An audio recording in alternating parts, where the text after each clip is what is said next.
Sunshine Radio.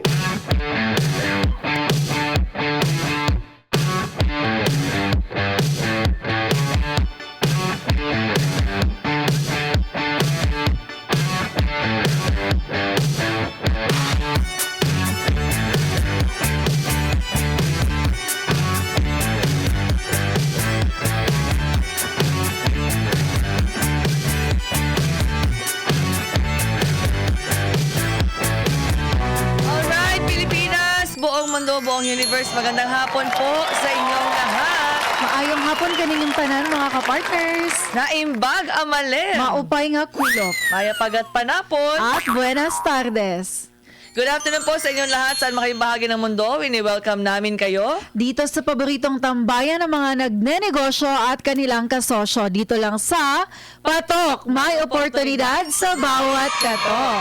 Kung nais na kami katok, maaari po tumawag sa 883-6875 o sa 8801-9836. At pwede nyo rin kaming i-text sa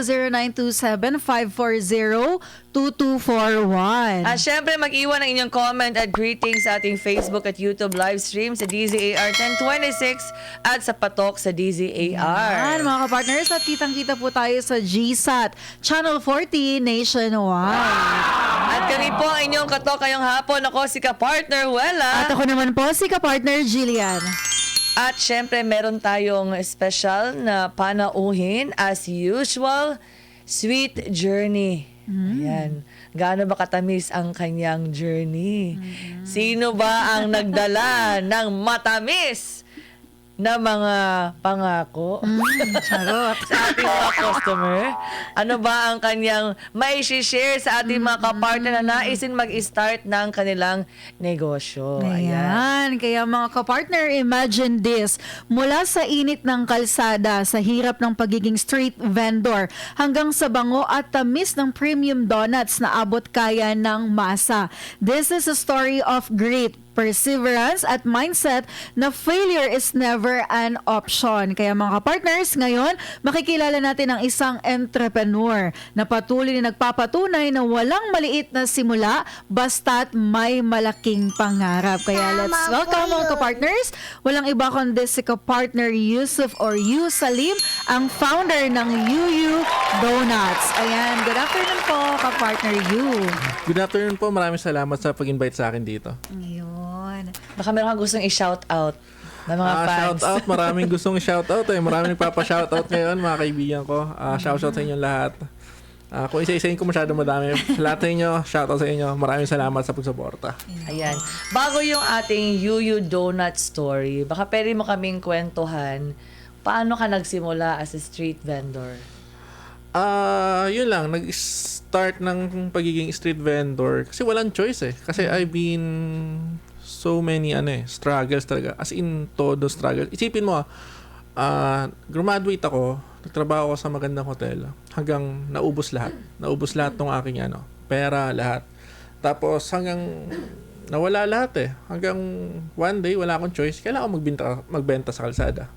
Isipin nyo from that. Kasi yun ang para sa akin pinakamahirap na startup. From zero talaga. Ano bang natapos mo na course? HRM? Graduate ako ng BS HRM. Tapos yun, from that, nag-start ako magtrabaho sa hotel. Maganda naman yung startup ko. Tapos pandemic hits, syempre halos lahat naman. Naapektuhan kayo ng pandemic. Pero ang daming successful story. Ang problema lang, hindi ako kasama sa successful story ng pandemic. Isa talaga ako sa mga lumubog ng sobra. Actually, kung tutuusin, ang success ko is nag-start 2 years ago lang. At yun nga, from that, naging vendor ako. Ang hirap eh. Ang hirap maging start kasi doon kasi walang Siguro, isa ako sa mga story na wala talaga eh. Wala kasi ako yung pamilya ko talaga From mahirap zero talaga. Mahirap baon sa utang na wala eh. Parang yun na yung yun na yung sabi ko sarili ko, dumating na sa isip ko, sabi ko, wala akong choice. Kailan ibahin ko yung mindset ko. Tiyagain ko to. Hanggang, ang hirap maging street vendors. Alam ng mga street vendors yan. Kasi nandun ka sa time na paalisin ka. Oo. One time, napabarangay pa ako. Oo. Kasi nagbebenta ako dyan sa street eh. Which is, totoo naman bawal. Pero, wala eh. Kesa naman gumawa ako ng hindi maganda, di ba? tsagain ko na lang. Yun lang, kaya lang ako nandito is para i-share na possible na umalis doon sa sistema na yun. Basta talaga mindset ang iibahin. Oo, mindset. Kasi yung naging mindset ko is ang mindset ko nun is parang walang ibang choice kundi success lang. Kinalimutan ko yung salitang failure eh. Parang ang naging motto ko lang nun, I rather succeed or succeed. 'Di ba? So, succeed talaga, walang ibang choice. Wala eh. Kasi sabi ko sa sarili ko, I rather die trying eh. Paano ko nalaman na iba na yung mindset ko? Kasi pag may sakit yung tao, anong unang ginagawa? Nagpapagaling. Oo. Yun ang mindset, di ba? Ako may sakit, trabaho pa rin. Nagbe-bake, nagtitinda pa rin. Umuulan, bumabagyo. Ang pinakamalala nangyari sa akin, aksidente ako eh. Na-aksidente ako ng motor. Kasi palipat-lipat ako eh, ng mga pwesto. Kung saan may tao, Kaso doon ako mobile ka, umiikot ka. umiikot ako. Oo. Nung palipat na ako sa isang pwesto, may nahabol kasi yung oras na labasan ng tao. Factory yun eh, labasan. Na-aksidente ako, motor. Sumemplang ako. Kasi may tumawid na batang street children. Iniwasan ko, tumumba ako. Ang pinaka-mindset dun is, wala akong choice eh. Kailangan ko pa rin magtinda eh. Kinausap ko lang yung driver. Sabi ko, sir, kasalanan ko. Nabangga kita. Sir, kailangan ko talaga umalis agad. Ito yung ID ko, ito lahat. Kailangan ko talaga. Tapos sabi sa akin nung driver, sir, nagdudugo ka. Paano magtitinda ka pa? Oo, kailangan ko. Kasi pag hindi ko tatinda, malulugi ako. Kasi ito yung puhunan ko eh. Ganun eh. Isipin mo, I'm bleeding. Hindi alam ng mga customer na nagdudugo yung pa ako nun. Kasi hindi naman nila kita eh. Kasi nakaharang yung motor ko eh. Habang, doon ako sa motor ko nagtitinda eh. Yung isip mo, na ang isip mo, hindi mo ininda eh. Hindi mo ininda yung injuries mo. Mga peklat ko. Hindi ko ininda lahat eh. For me, ang nasa isip ko, kailangan ko mabenta to. Focus ka sa goal mo. Yun lang. For past 3 years, chinaga ko yun. Kahit everyday, walang tulog. Ang makaano lang nito, ang maka-recognize nito, yung taong mga wala eh. Kaya, Tama, oo. eto, Makaka-relate sila sa experience mo. makaka-relate sila kasi ang hirap ng buhay talaga eh. Kung saan ako nag-start, hindi siya sobrang hirap. Parang, for me parang, kasi yung iba may family na tutulong, may kamag-anak na tutulong, may mentor na meron. Ako wala eh. Parang, Solo ang flight naging mo lang. mentor ko is mistakes eh. Natuto ako doon. Tapos, ang choice ko, pag nagkamali, tuloy lang. Hanggang, eto na siya. O, diba? Opening statement pa lang yun, mga kapartner. Dami ng lessons. Diba? So, ganun lang. Kahit na nahihirapan, kahit bleeding, diba? Oo. Ibang klaseng commitment yun. Hindi, iba eh. Kasi parang nandun ako sa stage ng buhay ko. Shit. Late 20s na. Sabi ko, anong pa bang gagawin ko sa buhay ko? Parang gusto ko maiba eh. Kasi gusto ko ma-break yung cycle ng family namin eh. Tapos sabi ko, kahit ano nangyari, nilalagnat ako, bumabagyo, bumaba, magbibenta ako, gagawa ko ng donut. Doon na, yun na yung mindset mo eh, na hindi ka talaga titigil. Parang, yung aksidente ako, di ba? Kinagabihan nun, nagbe-bake ako. Binandidyan ko lang. Nagbe-bake ako, magtitinda ulit ng madaling araw. Same cycle every day. Never na-break yun for ilang years. Wow. Palakpak naman, mga kapartner. Thank you, diba? thank you. Oo. Hindi basta-basta yung i-maintain mo yung ganung klaseng energy. Kasi yung iba, pag bumagyo, ay parang tinatamad ka na. Pag medyo gloomy na yung ulap, ay gusto ko nang magpahinga, di ba? Hindi energy yung kailangan mo eh. Ang kailangan mo, mindset talaga eh. Mindset talaga. Kasi darating talaga yung araw na hindi mo kaya eh. Kasi may time na hindi ko talaga kaya. Anong nangyari? Nagulat na lang ako, bigla na ako umiiyak. Tapos, wala, hindi pwedeng umistop eh. Yun lang. Continue lang hanggang one day araos din. Doon sa mga gusto mag-start ng negosyo pero bago pa lang, gusto nilang mag-give up, ano yung maipapayo mo sa kanila? Siguro kailangan kausapin mo muna yung sarili mo. Na pag gusto mo mag-start, hindi ka pwedeng huminto. Marami, sobrang, isipin mo, 100, siguro ang failure ko more than hundreds. Ang dami kong mistake, ang dami kong beses na bumagsak. Isang beses ka lang isang beses ka lang aangat eh. Wala kang ibang choice eh. Pag nilagay mo sa utak mo, lugi ako today, okay. Tinda pa rin. Lugi today, okay. Mali diskarte ko, okay. Mali yung iniisip ko, mali yung ginawa ko, okay. yung gawin mo yung mistake mo, yung failure mo, is ano lang, is another day na lang. Wala na yun, yung parang, okay. Parang Continue. part na lang siya ng buhay mo. Oo. Part talaga siya eh. Yun na yun eh. Parang, sige, magkamali ako. Go pa rin. Go pa rin. Wala nang mangyari eh. Kung malulungkot ako doon, wala. Wala na yung ano eh, sadness. Wala na yung hirap. Parang, continue lang.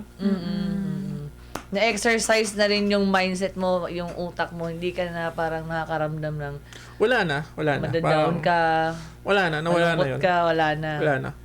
Kung dumating yung araw na hindi ko na kaya, tumumba ako eh. Pagod na. Doon na yung end ko. Mamatay ako. Okay lang. At least, I die trying. Doon na. Yun na yung sinabi ko sa sarili ko eh. I rather die than, alam mo yun, tanggapin ko na nag-fail ako. Tapos nasa isang... At least ginawa mo na lahat. Oo. Until ngayon. Until ngayon. Yung pa rin sinasabi ko sa sarili ko. Kahit medyo okay na ngayon, yung pa rin na nasa isip ko. So, ano yung turning point at nagbukas itong Yuyu Donuts? Nag-start to dahil sa isang vlog. Sa isang vlog. Kasi na-vlog to doon sa Carriedo ng isang vlogger. Sobrang sikat na vlogger. Si Lane Bernardo. Na-vlog siya. Tapos, ang tao nagtaka kung bakit 25 lang siya. Kung tinikman nila, 25 each. 25 each. Talaga? Tapos tinikman nila, sobrang nasarapan ng mga tao. Yung demand neto naging sobra-sobra. Which is yung pila is naging sobra. Tapos yung after ni Lane, sunod-sunod na vlogger na yung pumunta. Kasi ito is quality. In-expect mo ba na dudumugin ka? Oo naman. Kasi ano eh, kung hindi man okay lang. Pero nasa isip ko rin, sabi ko, tatayo, magpupwesto ako dito sa Carriedo. Dudumugin to ng tao. Kasi yun na yung nasa isip ko eh. Kung hindi, di magtatry ulit. Diba? Yun na yung mindset na yun eh. Never ko inisip na hindi to magte-trending, hindi to mag-ano. Inisip ko lagi na magiging success to. Kung hindi man, try ulit. Puro positive. Isipin ko ulit, shit, magsasuccess to. Yun na yun eh. Bawal ang negative. Bawal ang Yan ang failure gusto eh. ko sa'yo. Bawal yung failure Bawal talaga ang eh. failure. Tama po Sige, yun. kaya to. Kasi ibang mga nagnenegosyo parang kaunting hirap lang, kaunting parang, ay, gusto ko na mag-give up. Totoo yun. Totoo yun. Maraming... Hindi lahat ng tao kasi ganyan. So, do you believe na hindi lahat ng tao para sa negosyo? Hindi. Hindi talaga eh. Kasi iba-iba ang tao eh. Yung isip ko ngayon, parang kung iisipin ng iba, kung ma-realize sa iba, parang imposible yung ginagawa ko eh. Parang sa iba, parang katangahan. Kasi totoo naman eh. Isipin mo may sakit ka or bad things nangyari sa'yo. Move on ka lang. Parang panatiko na ang dating. Parang ano na eh, parang may something wrong na eh kung isipin mo. Gusto naman Doon sa mga ordinary people, parang ganun nga. Ano ba to? Oo, parang Sobra naman. Sobra naman. Pero kasi ewan ko eh, yun lang yung way na alam ko eh. Siguro sa iba-iba. Iba-iba kasi eh. Yung iba kasi maraming successful story na nag-succeed sila, ibang way. Pero ito lang kasi yung alam kong way eh. Ito lang eh. Wala nang iba eh. Ayun. So yun mga ka-partner ha, simula pa lang yun, pero sweet journey na. Paano naging sweet ang journey ng Yuyu Donuts? Kailan mo naramdaman na, wow, ito na yun. Ito na yung success na matagal ko na talagang hinahanap. Hanggang ngayon, hindi ko para nararamdaman sa totoo lang eh. Kasi, andun pa rin ako sa sa mindset ko na continue. Walang stop. Dito hihinto eh. Oo. Siguro, pag namatay siguro ako, yun na yung stop nun eh. Pero yung journey na ito, hindi ito hihinto eh. Ayun, ito po ka-partner you, kung merong isang negosyante, lalo na yung mga young entrepreneur na lalapit sa'yo para manghingi ng payo, lalo na dun sa mga wala pang puhunan. Ayan, ano po yung pinaka-practical na advice po at mga tips po na pwede nyo pong ibigay sa kanila dun sa mga kabataan na gustong magnegosyo? Katulad ng sabi ko kanina is, kailangan mabago yung mindset nyo eh. Yun talaga eh. For me, dun magi-start eh. Madali kong sabihin na, ganito gawin mo, ito dapat mong matutunan. Pero mindset ang kailangan mong baguhin. Kasi lahat to pwede, isipin nyo wala akong background sa pastry. Graduate nga ako ng HRM pero di ko alam paano gumawa ng tinapay, paano gumawa ng donut. Lahat to matututunan mo eh. May YouTube na ngayon, may internet, everything is free. Pwede mong matutunan. Ang kailangan mo lang baguhin sarili mo eh. Yun lang ang pwede kong advice sa kanila. Sarili mo ang unang mong babaguhin. Ayun. Yung utak mo, yun lang eh. Medyo masakit yun, pero the truth hurts but it heals. Oo naman. Kasi dumating ako sa point ko na sinabi ko sa sarili ko na isa ako sa pinakawalang kwentang tao. Isa ako sa pinakabobong tao. Lahat ng negative sinabi ko sa sarili ko. Tapos tinanggap ko na yun ako eh. Kasi pag tinanggap mo na yun ka, para kang napakalaking sponge na lahat gusto mo malaman eh. Yun, doon ako nag-start. Sabi ko, wala akong alam. Hindi ako marunong. Which is totoo. Ibang tao, never nilang sasabihin na wala silang alam eh. Never nilang sasabihin sila na sobrang hina ng utak nila eh. Sinabi ko sa sarili ko nun. After nun, tinanggap ko sa sarili ko nun, lahat naging sponge. Isipin nyo to Kung iisipin nyo, sinong gagawa ng gantong box? Kailangan mo ipagawa yan sa isang expert eh. Ito hindi ginawa ng expert. Ginawa ko yan. Wow. Lahat yan.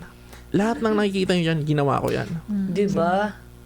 From scratch talaga. Kasi wala naman akong pera eh. Oo. Isipin mo pa-design ka So, na ganyan. hindi hadlang ang walang pera. Mindset talaga ang kailangan. Mindset ang hadlang talaga. Wala eh.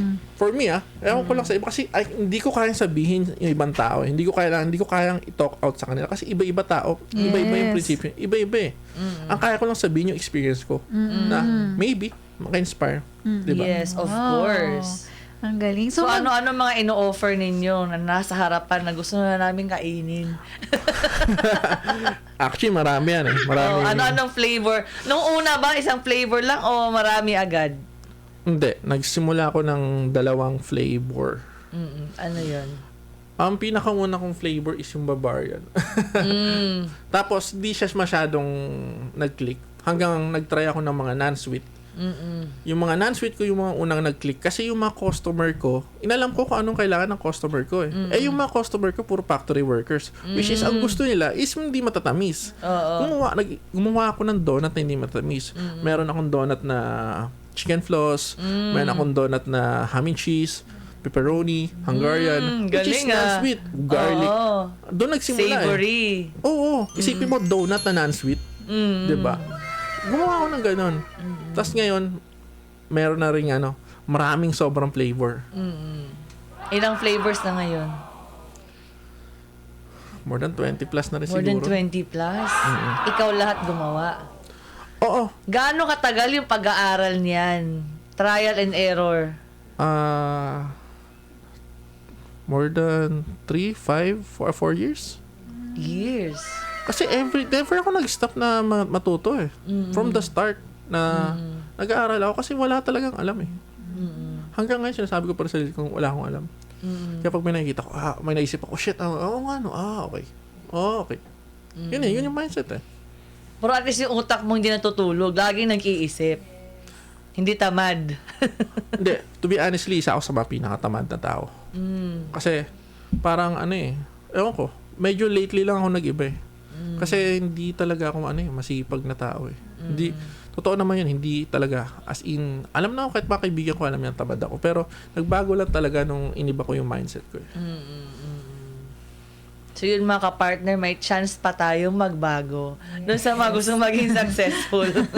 Ayun, ito po, meron po kayong mga upcoming events or future plans po para sa Yuyu Donuts? Yun, sa SM Dasmariñas, may grand opening kami. This coming August 27. Grand opening namin sa SM Dasmariñas. Tapos, marami kaming upcoming event. Sa October, meron kaming mga fun run, mga ganun na event.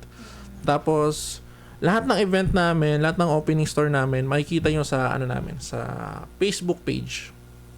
Wow. So magkano po yung isang box po kung mayroon po sanang mag-order ngayon, mga live viewers po Lahat ba natin? naka-anim-anim o may 1,000 din?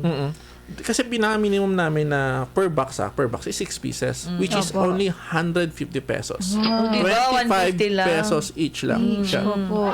Super affordable. Kasi parang naisip ko, ang donut, parang binibili lang siya pag may occasion. 'Di ba? Hindi kayang araw-arawin eh.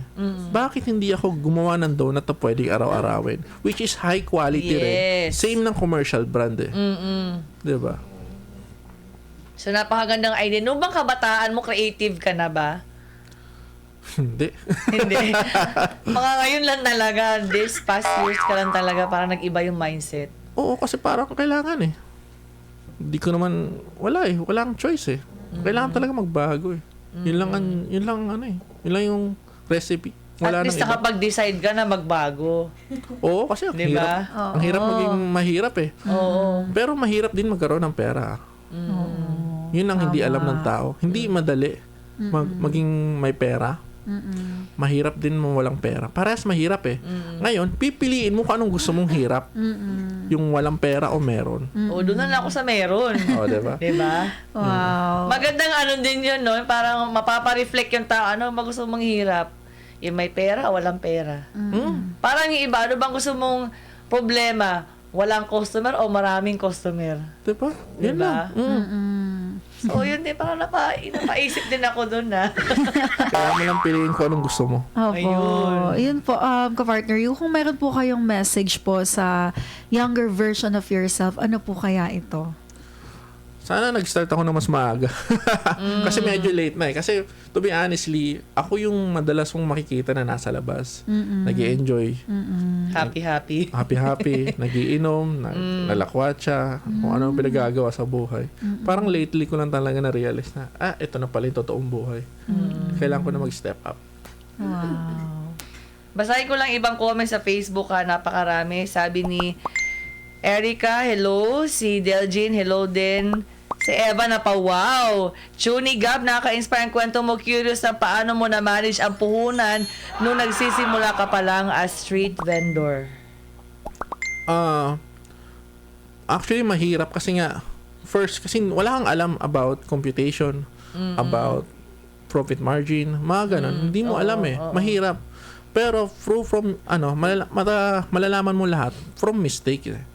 Pero ngayon maganda, masasabi ko sa inyo, kailangan mo alamin yung profit margin mo, paano ka mag-iipon, tapos mag-a-add ka pa konti-konti.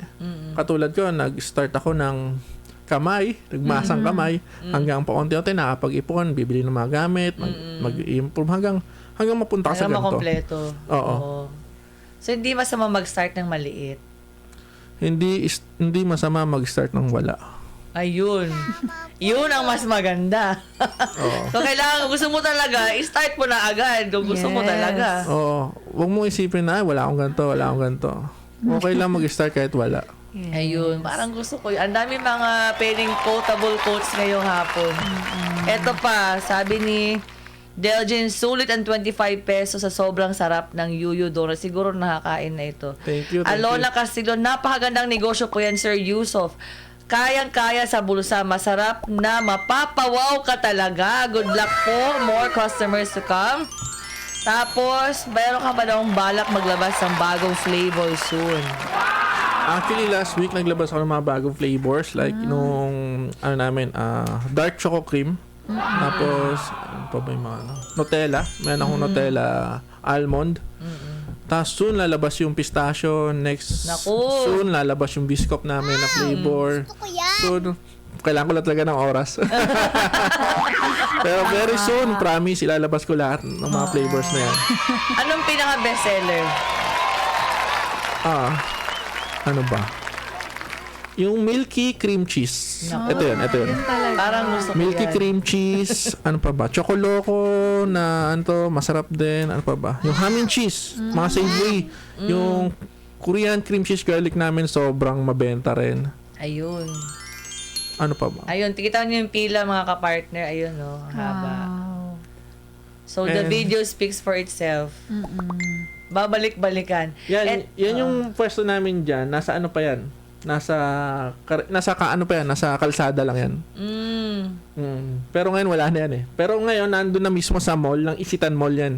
Wow! Tao dyan. Doon sa may Quiapo? Isita. Oo, nasa Isitan Mall mismo. Nasa entrance lang.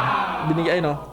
Dati, okay. Dati nasa harap kami niyan, street vendor. Di ba pinalinis na ni Isko yan? Oo. Ngayon, ayan na siya. Wow, di ba? Napaka-inspiring. So, wala talaga imposible mga kapartner. Pag ikaw lagi mo iniisip positive, success, magmamanifest talaga balang araw. Tama po Yeah. Ito pa mga comments, kapartner Jillian. Masahin Ayan, natin. sabi dito ka-partner, sabi ni May Joanna Sotelo, ang broad nyo po mag-explain, sir. Worth listening to and very inspiring. Sabi naman ni Cheryl, baka kakilala nyo po ito, mag-diet ka na. Sabi niya. Tapos sabi naman ni Brian doon, astig ka talaga, Bok. Sabi niya. Tapos, meron po ba kayong matcha flavor, sir? Meron kami Wow. matcha Oreo, meron pang iba marami. From Jelay Revilleza, pa-shout out Tito You, all about cool air conditioning system services. So, Yan. nyo ata ito. Pag kailangan nyo ng Jacob aircon sa Salim, sino to, kapatid mo? Oo. Ayan, pag kailangan nyo ng aircon sa kanila. Ayan, ipatok din natin yan. Oo, i-support nyo. Ayun, ang dami nagko-comment. James Bautista Siasico, congrats brother, love you bro. Love you too. Wow! Si Dami. Simpleng Vlogger. Sabi niya, pamangkin ko si Hazel. Pamangkin mo yun? Congrats, Idol Yusuf from Herbert Sacramento, si Shirley. Kanila yan ni Hazel, Kazik Ceballos. Ang dami Fiancé mo mga ko. fans club dito. Fiancé ko yan, Cesar. Fiancé Hello. mo. Shout out kay Hazel. Si Chester John Esteban will buy later. O, diba? Wow. Thank you, brother. Elera Mala, isa ako sa mga solid na suki din nila. Napakasulit na mga donuts nila.